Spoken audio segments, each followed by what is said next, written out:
Karachi inter इम्तिहानात, inter के तलबा के लिए नई हिदायत, पेपर पैटर्न और वक्त में क्या तब्दीली की गई। कराची में आला सानवी बोर्ड के इम्तिहानात के वक्त और इम्तिहानी पैटर्न से मुतालिक चेयरमैन इंटर बोर्ड सईदुद्दीन ने नई हिदायत जारी कर दी। Chairman inter board professor Saeeduddin का कहना है कि इंटरमीडिएट के इम्तिहानी वक्त में रद्द-ओ-बदल की है। सुबह की शिफ्ट में पर्चा 9 बजे शुरू होगा। चेयरमैन इंटर बोर्ड के मुताबिक पर्चा 40% कसीर इंतखाबी सवालात यानी MCQs, 40% मुख्तसर सवालात व जवाबात पर मुश्तमिल होगा, जबकि पर्चे में 20% तफसीली सवालात व जवाबात शामिल होंगे। प्रोफेसर का कहना है कि MCQs के तलबा को अलहदा शीट फराहम की जाएगी। MCQ शीट की चेकिंग बजरिया कंप्यूटर की जाएगी। तलबा इम्तिहानी कॉपी पर MCQs हल ना करें।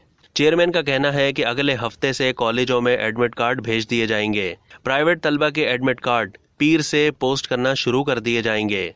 इंटर के इम्तिहानात 18 जून 2022 से होंगे, जिसके तहत 18 जून को मुख्तलिफ ज़ुमरों के 4 पर्चे होंगे, जिनमें पर्चा नबातियात 2, माशियात 2, क्लॉथिंग एंड टेक्सटाइल और बिजनेस मैथमेटिक्स 1 शामिल हैं। अब तक के लिए इतना ही। मज़ीद मालूमात के लिए डेली जंग के यूट्यूब चैनल को सब्सक्राइब करना ना भूलिए और फेसबुक के पेज को भी लाइक करना ना भूलिए।